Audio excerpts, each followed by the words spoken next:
As I opened the door of the car for La Gorda, the full impact of what we had done struck me. Up to that point, I had been numb. Something in me had slowed down. Now, my euphoria was as intense as La Gorda's agitation had been a short while before. I wanted to run in the street and shout. It was La Gorda's turn to contain me.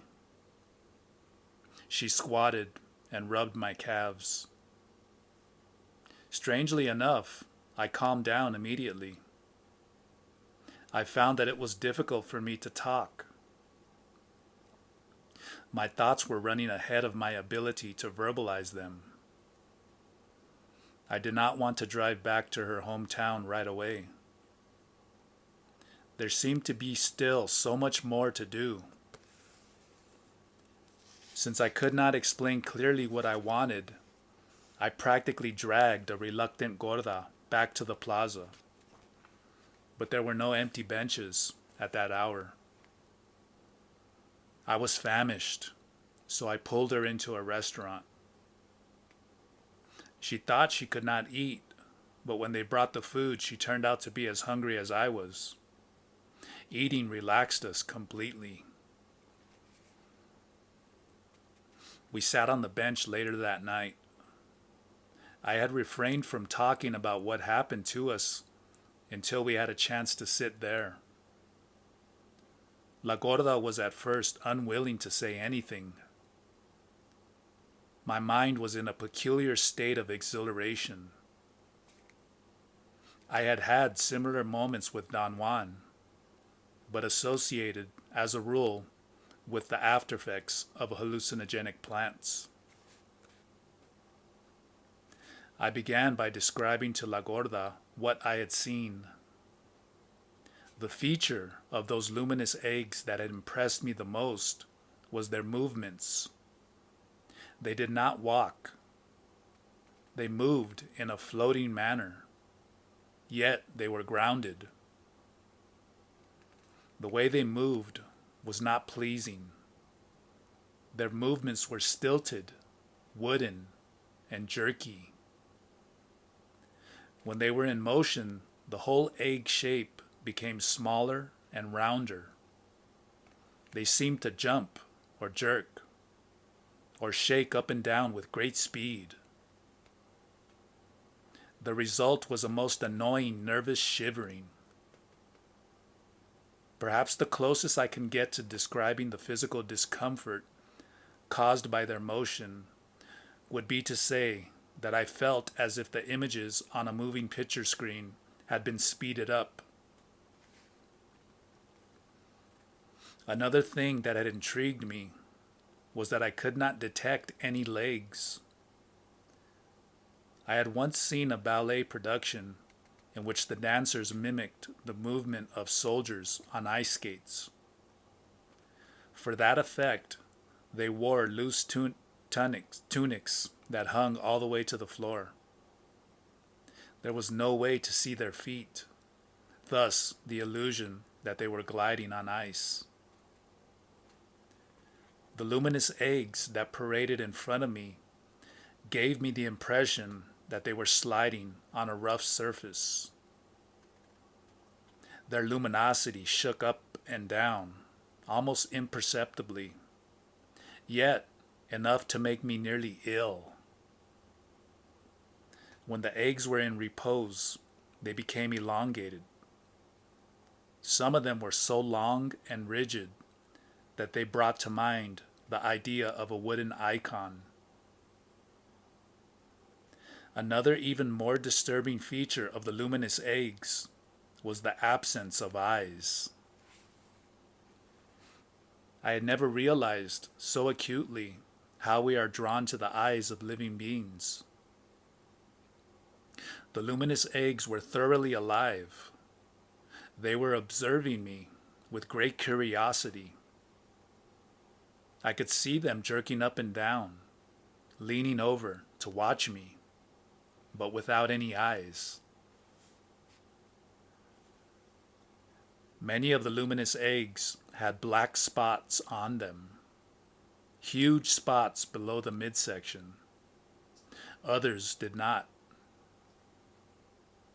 La Gorda had told me that reproduction affects the bodies of both men and women by causing a hole to appear below the stomach.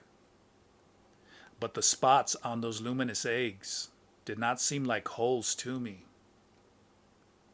They were areas with no luminosity, but there was no depth to them. Those that had the black spots seemed to be mellow, tired. The crest of their egg shape was wilted. It looked opaque in comparison to the rest of their glow. The ones without spots, on the other hand, were dazzlingly bright. I fancied them to be dangerous. They were vibrant, filled with energy and whiteness. La Gorda said that the instant I rested my head on her, she also entered into a state that resembled dreaming. She was awake, yet she could not move. She was conscious that people were milling around us. Then she saw them turning into luminous blobs, and finally into egg-shaped creatures. She did not know that I was also seeing. She had thought at first that I was watching over her. But at one moment the pressure of my head was so heavy that she concluded quite consciously that I too must have been seeing. Only after I straightened up and caught the young man fondling her as she seemed to sleep did I have an inkling of what might be happening to her. Our visions differed in that she could distinguish men from women by the shape of some filaments that she called roots. Women, she said, had thick bundles of filaments that resembled a lion's tail. They grew inward from the place of the genitalia. She explained that those roots were the givers of life.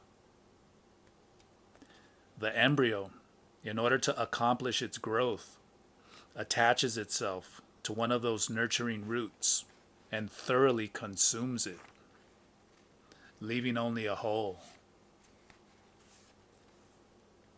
Men, on the other hand, had short filaments that were alive and floating, almost separately from the luminous mass of their bodies.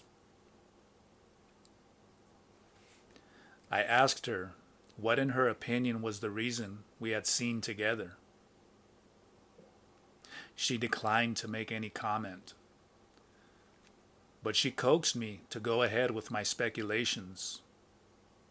I told her that the only thing that occurred to me was the obvious. Emotions must have been a factor. After La Gorda and I had sat down on Don Juan's favorite bench in the late afternoon that day, and I had recited the poem that he liked, I was highly charged with emotion. My emotions must have prepared my body. But I also had to consider the fact that from doing dreaming, I had learned to enter into a state of total quietness. I was able to turn off my internal dialogue and remain as if I were inside a cocoon, pecking out of a hole. In that state, I could either let go of some control I had and enter into dreaming, or I could hold on to that control and remain passive, thoughtless, and without desires. I did not think, however, that those were the significant factors. I believed the catalyst was La Gorda. I thought it was what I felt for her which had created the conditions for seeing. La Gorda laughed shyly when I told her what I believed. I don't agree with you, she said. I think what has happened is that your body has started to remember. What do you mean by that, Gorda? I asked. There was a long pause. She seemed to be either fighting to say something she did not want to say, or she was desperately trying to find the appropriate word. There are so many things that I know, she said, and yet I don't know what I know. I remember so many things that I finally end up remembering nothing. I think you are in the same predicament yourself. I assured her that I was not aware of it. She refused to believe me. At times I really believe you don't know, she said. At other times, I believe you are playing with us. But Nawal told me that he himself didn't know. A lot of things that he told me about you are coming back to me now. What does it mean that my body has begun to remember? I insisted. Don't ask me that, she said with a smile. I don't know what you're supposed to remember, or what that remembering is like. I've never done it myself. I know that much. Is there anybody among the apprentices who could tell me? I asked. No one, she said. I think I'm a courier to you. A courier who can bring you only half a message this time. She stood up and begged me to drive her back to her hometown. I was too exhilarated to leave then. We walked around the plaza at my suggestion. Finally, we sat down on another bench. Isn't it strange to you that we could see together with such ease? La Gorda asked. I did not know what she had in mind. I was hesitant in answering. What would you say if I told you that I think we've seen together before? La Gorda asked, carefully voicing her words. I could not understand what she meant. She repeated the question one more time, and I still could not get her meaning. When could we have seen together before? I asked. Your question doesn't make sense. That's the point, she replied. It doesn't make sense, and yet I have the feeling we have seen together before. I felt a chill and stood up. I remembered again the sensation I had had in that town. La Gorda opened her mouth to say something, but stopped herself in mid-sentence. She stared at me, bewildered, put her hand to my lips, and then practically dragged me to the car. I drove all night. I wanted to talk, to analyze, but she fell asleep, as if purposely avoiding any discussion. She was right, of course. Of the two of us, she was the one who was cognizant of the danger of dissipating a mood through overanalyzing it. As she got out of the car when we arrived at her house, she said that we could not talk at all about what happened to us in Oaxaca. Why is that, Gorda? I asked. I don't want to waste our power, she said. That's the sorcerer's way. Never waste your gains. But if we don't talk about it, we'll never know what really happened to us, I protested. We have to keep quiet for at least 9 days, she said. Can we talk about it just between the two of us? I asked. A talk between the two of us is precisely what we must avoid, she said. We're vulnerable. We must allow ourselves time to heal. Chapter 3. Quasi-memories of the other self. Can you tell us what's going on? Nestor asked me when all of us were together that night. Where did you two go yesterday? I had forgotten La Gorda's recommendation that we not talk about what happened to us. I began to tell them that we had gone first to the nearby town and we had found a most intriguing house there. All of them seemed to have been touched by a sudden tremor. They perked up, looked at one another, and then they stared at La Gorda, as if waiting for her to tell them about it. What kind of house was it? Nestor asked. Before I had time to answer, La Gorda interrupted me. She began to talk in a hurried, almost incoherent manner. It was evident to me that she was improvising. She even used words and phrases in the Mazatec language. She gave me furtive glances that spelled out a silent plea not to say anything about it. How about your dreaming, Nawal? She asked me, with the relief of someone who has found the way out. We'd like to know everything you do.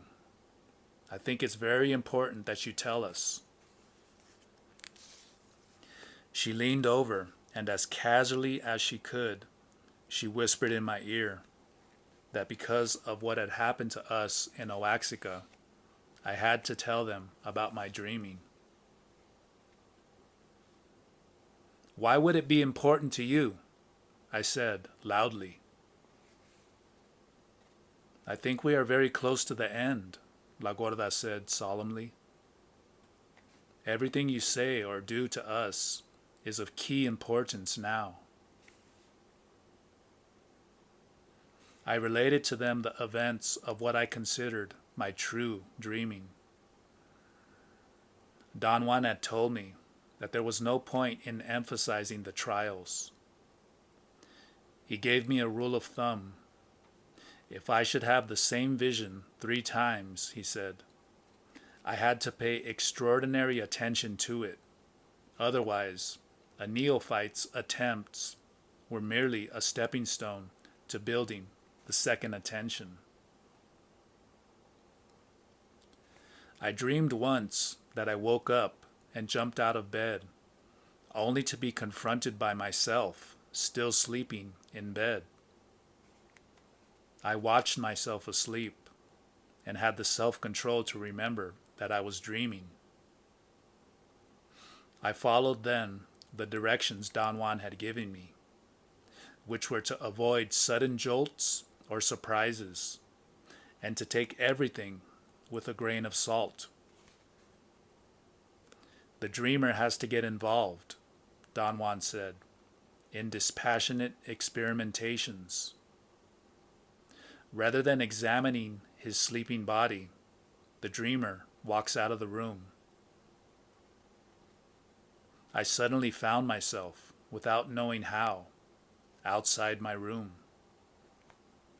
I had the absolutely clear sensation that I had been placed there instantaneously. When I first stood outside my door, the hall and the staircase were monumental. If anything really scared me that night, it was the size of those structures. which in real life were thoroughly commonplace. The hall was about 50 feet long, and the staircase had 16 steps. I could not conceive how to cover the enormous distances I was perceiving. I vacillated. Then something made me move. I did not walk, though.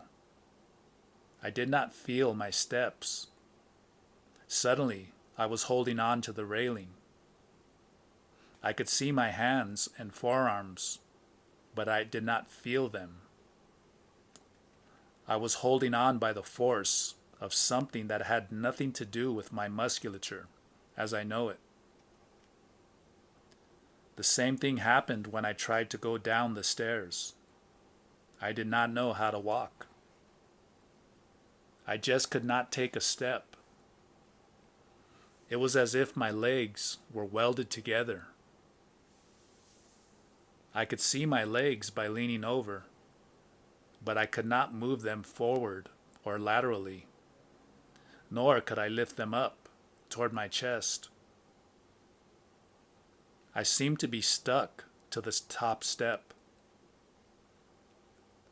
I felt I was like those inflated plastic dolls that can lean in any direction until they are horizontal, only to be pulled upright again by the weight of their heavy rounded bases.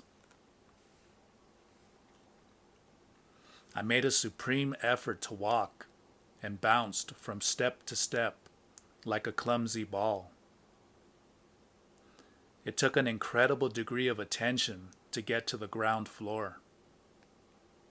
I could not describe it in any other way. Some form of attentiveness was required to maintain the bounds of my vision, to prevent it from disintegrating into the fleeting images of an ordinary dream. When I finally got to the street door, I could not open it. I tried desperately, but to no avail. Then I recalled that I had gotten out of my room by gliding out of it, as if the door had been open. All I needed was to recall that feeling of gliding, and suddenly I was out in the street. It looked dark. A peculiarly lit lead-gray darkness that did not permit me to perceive any colors. My interest was drawn immediately to an enormous lagoon of brightness right in front of me, at my eye level. I deduced, rather than perceived, that it was the street light, since I knew there was one right on the corner, 20 feet above the ground. I knew then that I could not make the perceptual arrangements needed in order to judge up or down, or here or there. Everything seemed to be extraordinarily present. I had no mechanism, as in ordinary life, to arrange my perception. Everything was there in the foreground. I had no volition to construct an adequate screening procedure. I stayed in the street bewildered until I began to have the sensation that I was levitating. I held on to the metal pole that supported the light and the street sign on the corner. A strong breeze was lifting me up. I was sliding up the pole until I could plainly see the name of the street, Ashton. Months later, when I again found myself in a dream, looking at my sleeping body, I already had a repertoire of things to do. In the course of my regular dreaming, I had learned that what matters in that state was volition. The corporal reality of the body has no significance. It is simply a memory that slows down the dreamer. I glided out of the room without hesitation, since I did not have to act out the motions of opening a door or walking in order to move. The hall and staircase were not as enormous as they appeared to be the first time. I glided through with great ease and ended up in the street, where I willed myself to move 3 blocks. I became aware then that the lights were still very disturbing sights. If I focused my attention on them, they became pools of immeasurable size. The other elements of that dream were easy to control. The buildings were extraordinarily large, but their features were familiar. I pondered what to do. And then quite casually, I realized that if I did not stare at things, but only glanced at them, just as we do in our daily world, I could arrange my perception. In other words, if I followed Don Juan's suggestions to the letter and took my dreaming for granted, I could use the perceptual biases of my everyday life. After a few moments, the scenery became, if not completely familiar, controllable.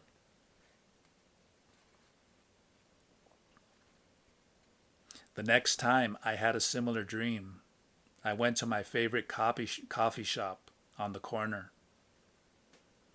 The reason I selected it was because I was used to going there all the time in the very early hours of the morning. In my dreaming, I saw the usual waitresses who worked the graveyard shift. I saw a row of people eating at the counter, and right at the very end of the counter, I saw a peculiar character, a man I saw nearly every day walking aimlessly around the UCLA campus. He was the only person who actually looked at me. The instant I came in, he seemed to sense me. He turned around and stared at me. I found the same man in my waking hours a few days later, in the same coffee shop in the early hours of the morning. He took one look at me and seemed to recognize me. He looked horrified and ran away without giving me a chance to talk to him. I came back once more to the same coffee shop, and that was when the course of my dreaming changed. As I was watching the restaurant from across the street, the scene altered. I could not see the familiar buildings anymore. Instead, I saw a primeval scenery. It was no longer night. It was bright daylight, and I was looking at a lush valley. Swampy, deep green, reed-like plants grew all over. Next to me, there was a rock ledge, 8 to 10 feet high. A huge saber-toothed tiger was sitting there. I was petrified. We looked at each other fixedly for a long time. The size of that beast was striking. Yet it was not grotesque or out of proportion. It had a splendid head, big eyes the color of dark honey, massive paws, an enormous rib cage. What impressed me the most was the color of its fur. It was uniformly dark brown, almost chocolate. Its color reminded me of roasted coffee beans, only lustrous. It had strangely longish fur, not matted or ratty. It did not look like a puma's fur, or a wolf's, or a polar bear's either. It looked like something I had never seen before. From that time on, it became routine for me to see the tiger. At times the scenery was cloudy and chilly. I could see rain in the valley, thick, copious rain. At other times the valley was bathed in sunlight. Quite often I would see other saber-toothed tigers in the valley. I could hear their unique squeaking roar, a most nauseating sound to me. The tiger never touched me. We stared at each other from 10 to 12 feet away. Yet I could tell what he wanted. He was showing me how to breathe in a specific manner. It got to the point in my dreaming where I could imitate the tiger's breathing so well that I felt I was turning into one. I told the apprentices that a tangible result of my dreaming was that my body became more muscular. After listening to my account, Nestor marveled at how different their dreaming was from mine. They had particular dreaming tasks. His was to find cures for anything that ailed the human body. Benigno's task was to predict, foresee, find a solution for anything that was of human concern. Pablito's task was to find ways to build. Nestor said that those tasks were the reason why he dealt with medicinal plants. Benigno had an oracle, and Pablito was a carpenter. He added that so far they had only scratched the surface of their dreaming, and that they had nothing of substance to report.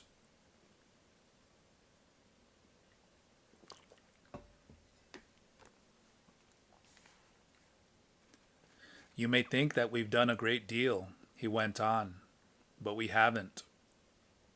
Gennaro and the Nahual did everything for us, and for these 4 women. We've done nothing on our own yet. It seems to me that the Nahual set you up differently, Benigno said, speaking very slowly and deliberately. You must have been a tiger, and you are definitely going to turn into one again. That's what happened to the Nahual. He had been a crow already, and while in this life, he turned into one again. The problem is that that kind of tiger doesn't exist anymore, Nestor said. We never heard what happens in that case. He swept his head around to include all of them with his gesture. I know what happens, La Gorda said. I remember that the Nahual Juan Matas called that ghost dreaming. He said that none of us has ever done ghost dreaming because we are not violent or destructive. He never did it himself. And he said that whoever does it is marked by fate to have ghost helpers and allies. What does that mean, Gorda? I asked. It means that you are not like us, she replied somberly. La Gorda seemed to be very agitated. She stood up and paced up and down the room 4 or 5 times before she sat down again by my side. There was a gap of silence in the conversation. Josefina mumbled something unintelligible. She also seemed to be very nervous. La Gorda tried to calm her down, hugging her and patting her back. Josefina has something to tell you about Eligio, La Gorda said to me. Everyone looked at Josefina without saying a word, a question in their eyes. In spite of the fact that Eligio has disappeared from the face of the earth, La Gorda went on, he is still one of us, and Josefina talks to him all the time. The rest of them suddenly became attentive. They looked at one another, and then they looked at me. They meet in dreaming, La Gorda said dramatically. Josefina took a deep breath. She seemed to be the epitome of nervousness. Her body shook convulsively. Pablito lay on top of her on the floor and began breathing hard with his diaphragm, pushing it in and out, forcing her to breathe in unison with him. "What's he doing?" I asked La Gorda. "What's he doing? Can't you see?" she replied sharply. I whispered to her that I was aware that he was trying to make her relax, but that his procedure was novel to me. She said that Pablito was giving Josefina energy by placing his midsection where men have a surplus of it, over Josefina's womb, where women store their energy. Josefina sat up and smiled at me. She seemed to be perfectly relaxed. "I do meet Eligio all the time," she said. "He waits for me every day." "How come you never told us that?" Pablito asked in a huffy tone. "She told me," La Gorda interrupted, and then went into a lengthy explanation of what it meant to all of us that Eligio was available. She added that she had been waiting for a sign for me to disclose Eligio's words. "Don't beat around the bush, woman," Pablito yelled. "Tell us his words." "They are not for you," La Gorda yelled back. "Who are they for then?" Pablito asked. "They are for the Nahual," La Gorda yelled, pointing at me. La Gorda apologized for raising her voice. She said that whatever Eligio had said was complex and mysterious, and she could not make heads or tails of it. "I just listened to him. That's all I was able to do, listen to him," she continued. "Do you mean you also meet Eligio?" Pablito asked in a tone that was a mixture of anger and expectation. "I do," La Gorda replied in almost a whisper. "I couldn't talk about it because I had to wait for him." She pointed to me and then pushed me with both hands. I momentarily lost my balance and tumbled down on my side. "What is this? What are you doing to him?" Pablito asked in an angry voice. Was that a display of Indian love? I turned to La Gorda. She made a gesture with her lips to tell me to be quiet. "Eligio says that you are the Nahual, but you are not for us," Josefina said to me. There was dead silence in the room. I did not know what to make of Josefina's statement. I had to wait until someone else talked. "Do you feel relieved?" La Gorda prodded me. I said to all of them that I did not have any opinions one way or the other. They looked like children, bewildered children. La Gorda had the air of a mistress of ceremonies who was thoroughly embarrassed. Nestor stood up and faced La Gorda. He spoke a phrase in Mazatec to her. It had the sound of a command or a reproach. Tell us everything you know, Gorda, he went on in Spanish. You have no right to play with us, to hold back something so important, just for yourself. La Gorda protested vehemently. She explained that she was holding on to what she knew because Eligio had asked her to do so.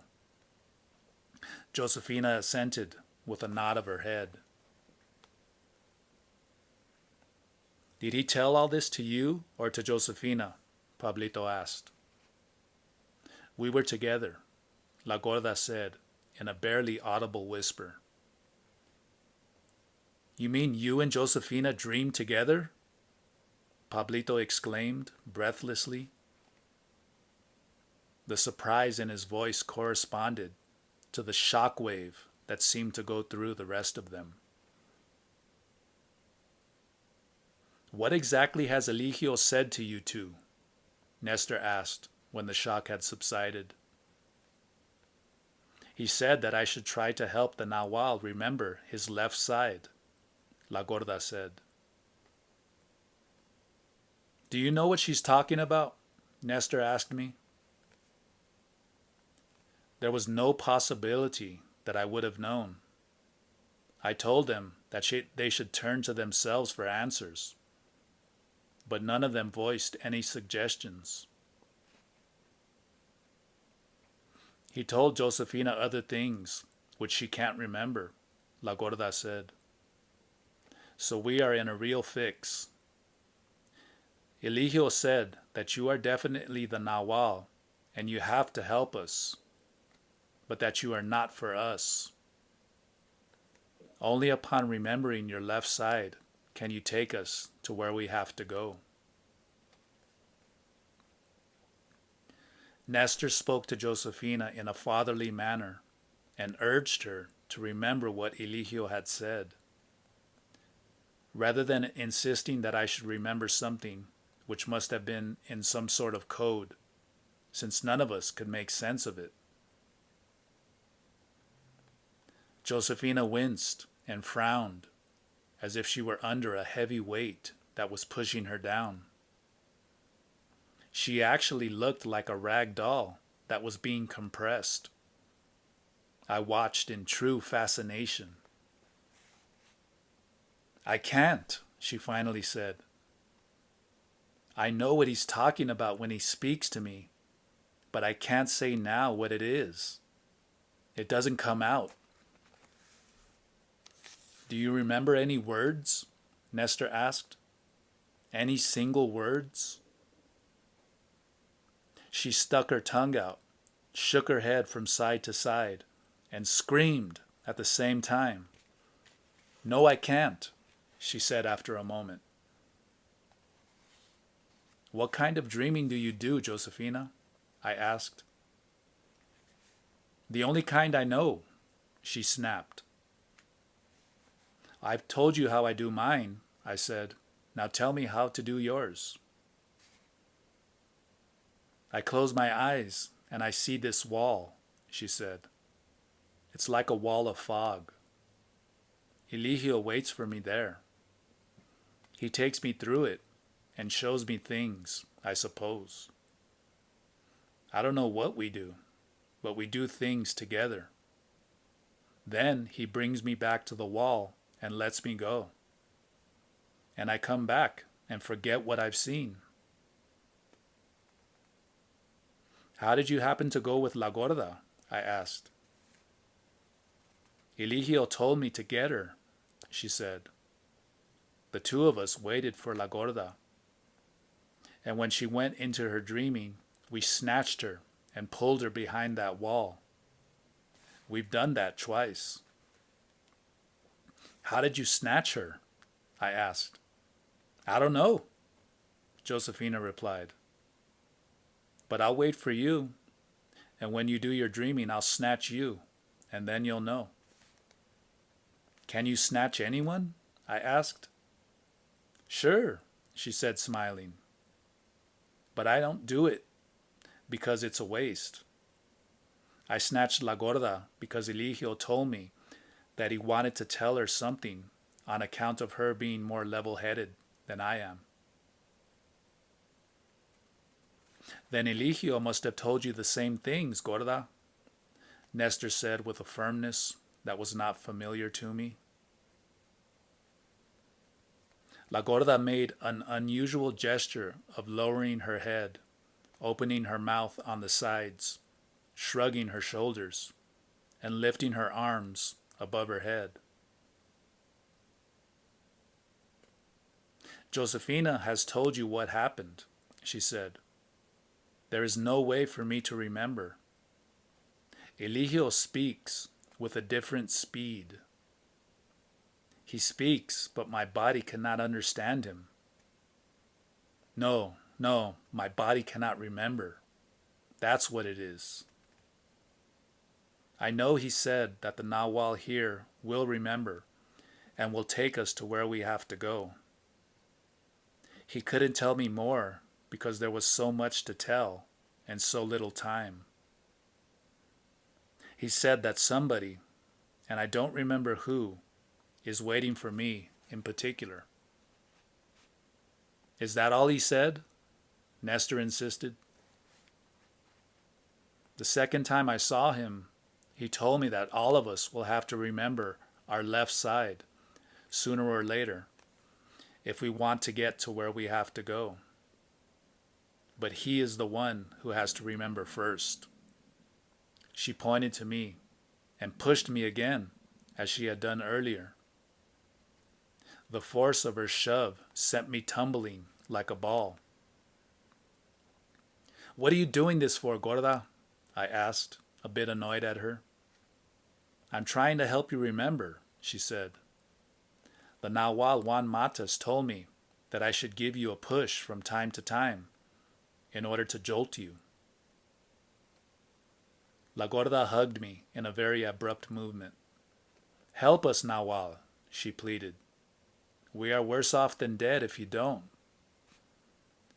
I was close to tears, not because of their dilemma, but because I felt something stirring inside me. It was something that had been edging its way out ever since we visited that town. La Gorda's pleading was heartbreaking. I then had another attack of what seemed to be hyperventilation. A cold sweat enveloped me, and then I got sick to my stomach. La Gorda tended to me with absolute kindness.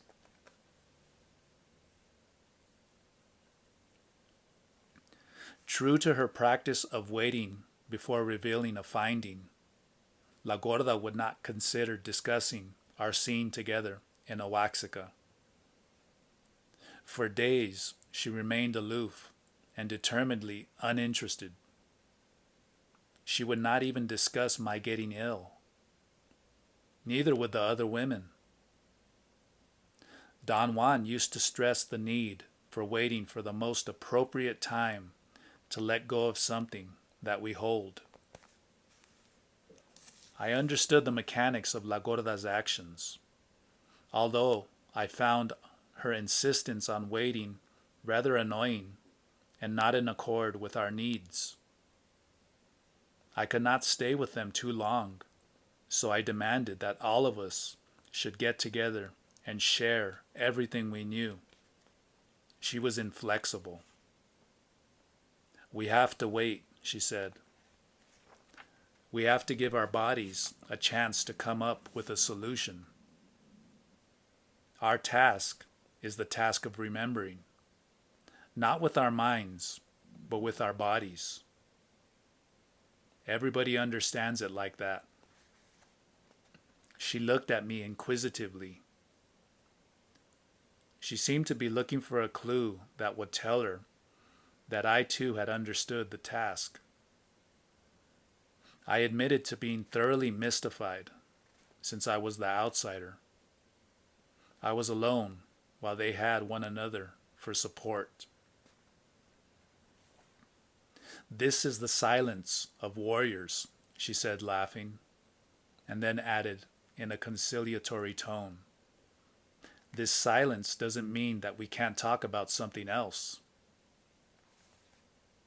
Maybe we should go back to our old discussion of losing the human form, I said. There was a look of annoyance in her eyes. I explained at length that especially when foreign concepts were involved, meaning had to be continually clarified for me. What exactly do you want to know? She asked. Anything that you may want to tell me, I said. The Nahual told me that losing the human form brings freedom, she said. I believe it, but I haven't felt that freedom, not yet. There was a moment of silence. She was obviously assessing my reaction. What kind of freedom is it, Gorda? I asked. The freedom to remember yourself, she said. The Nahual said that losing the human form is like a spiral. It gives you the freedom to remember, and this, in turn, makes you even freer. Why haven't you felt that freedom yet? I asked. She clicked her tongue, shrugged her shoulders. She seemed confused or reluctant to go on with our conversation. I'm tied to you, she said.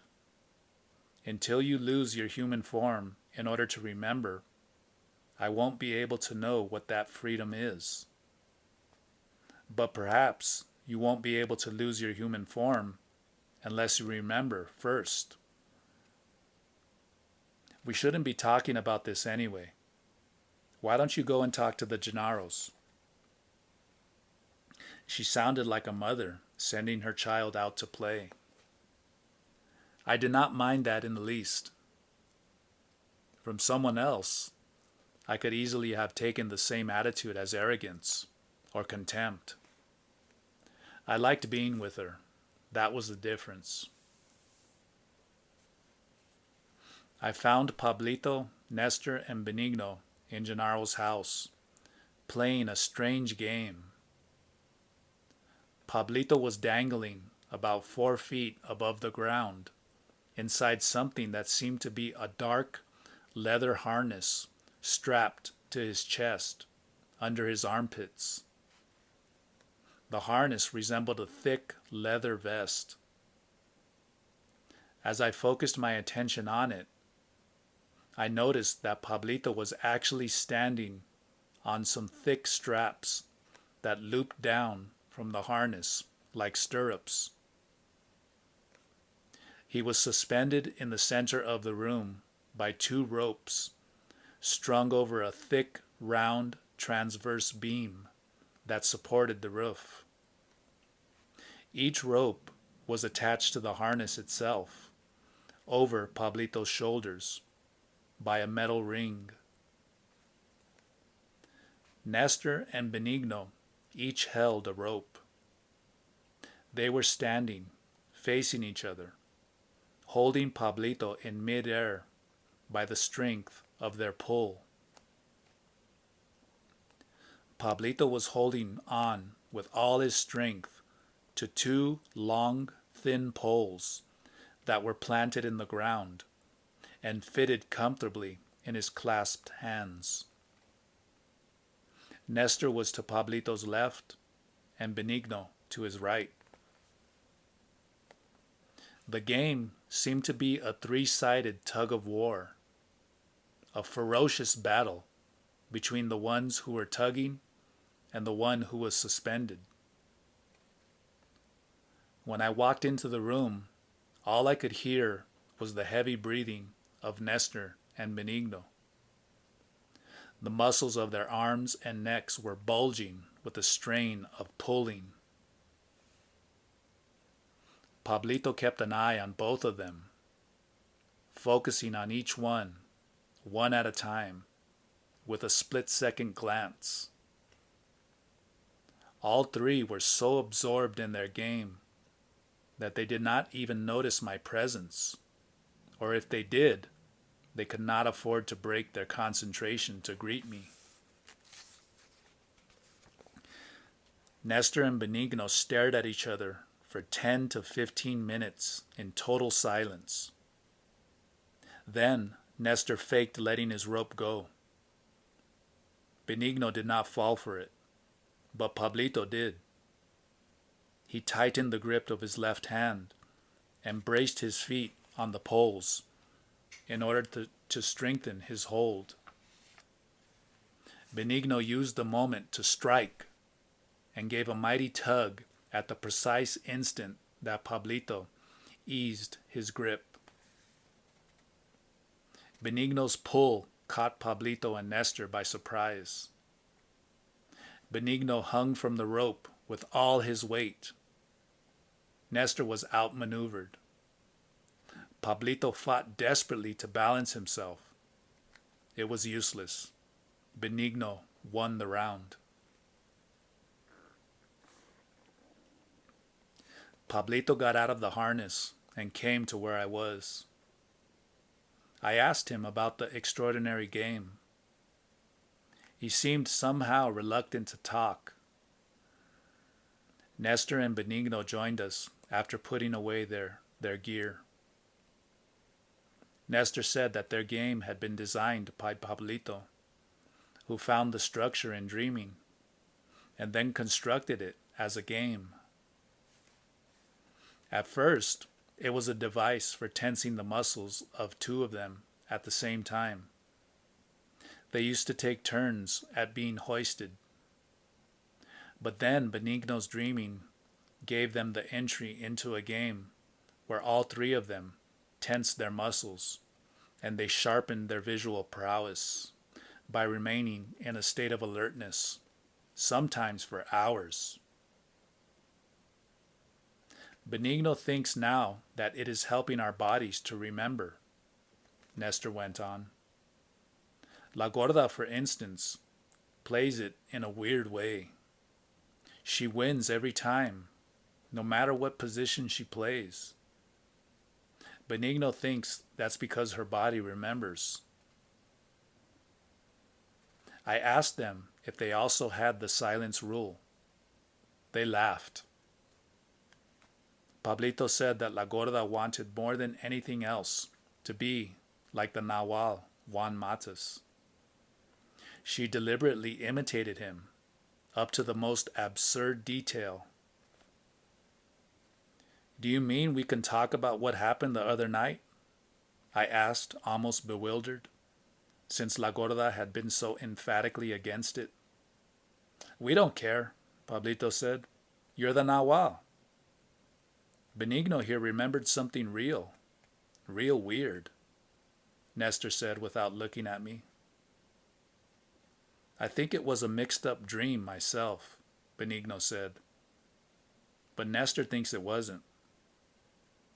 I waited impatiently with a movement of my head. I urged them to go on. The other day, he remembered you teaching him how to look for tracks in soft dirt, Nestor said. It must have been a dream, I said.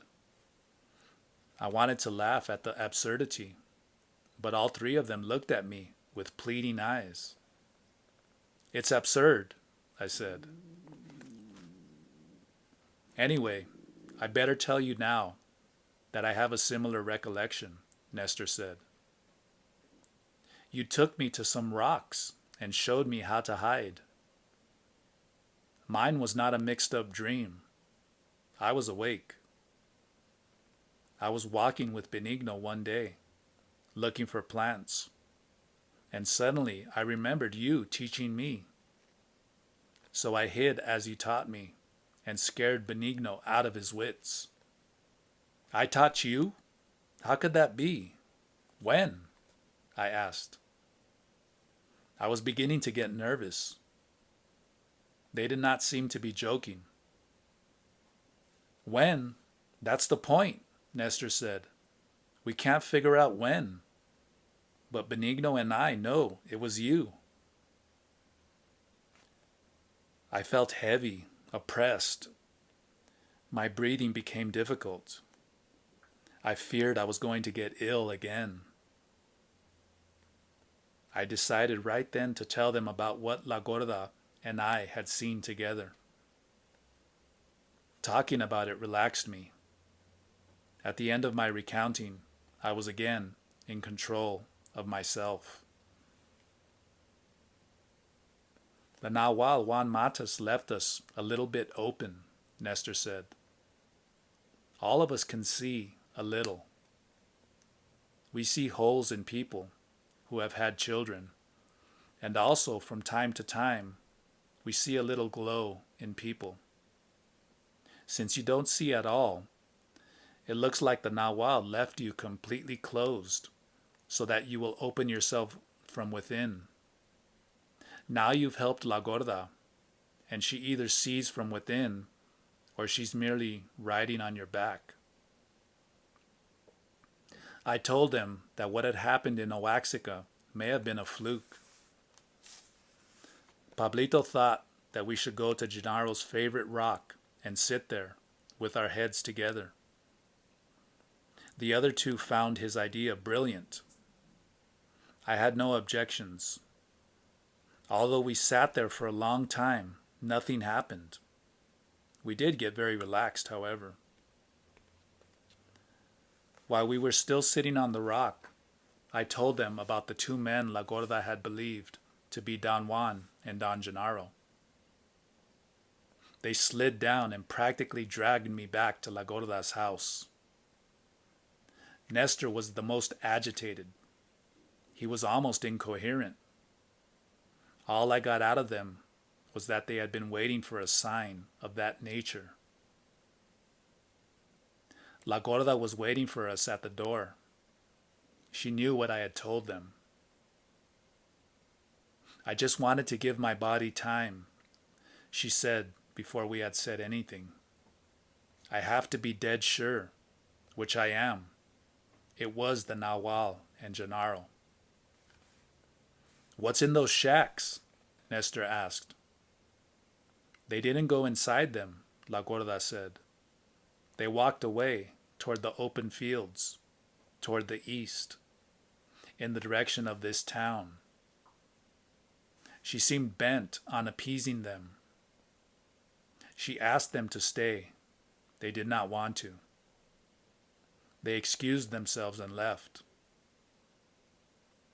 I was sure that they felt ill at ease in her presence. She seemed to be very angry. I rather enjoyed her explosions of temper, and this was quite contrary to my normal reactions. I had always felt edgy in the presence of anyone who was upset, with the mysterious exception of La Gorda. During the early hours of the evening, all of us congregated in La Gorda's room. All of them seemed preoccupied. They sat in silence, staring at the floor. La Gorda tried to start a conversation. She said that she had not been idle, that she had put two and two together, and had come up with some solutions. This is not a matter of putting two and two together, Nestor said. This is a task of remembering with the body. It seemed that they had talked about it among themselves, judging by the nods of agreement Nestor had from the others. That left La Gorda and myself as the outsiders. Lydia also remembers something, Nestor went on. She thought it was her stupidity, but upon hearing what I remembered, she told us that this Nahual here took her to a curer and left her there to have her eyes cured. La Gorda and I turned to Lydia. She lowered her head as if embarrassed. She mumbled. The memory seemed too painful for her. She said that when Don Juan first found her, her eyes were infected and she could not see. Someone drove her in a car over a great distance to the cure who healed her. She had always been convinced that Don Juan had done that, but upon hearing my voice, she realized that it was I who had taken her there. The incongruity of such a memory threw her into an agony from the first day she met me. My ears don't lie to me, Lydia added after a long silence. It was you who took me there. Impossible! Impossible, I yelled. My body began to shake out of control. I had a sense of duality. Perhaps what I call my rational self, incapable of controlling the rest of me, took the seat of a spectator. Some part of me was watching as another part of me shook.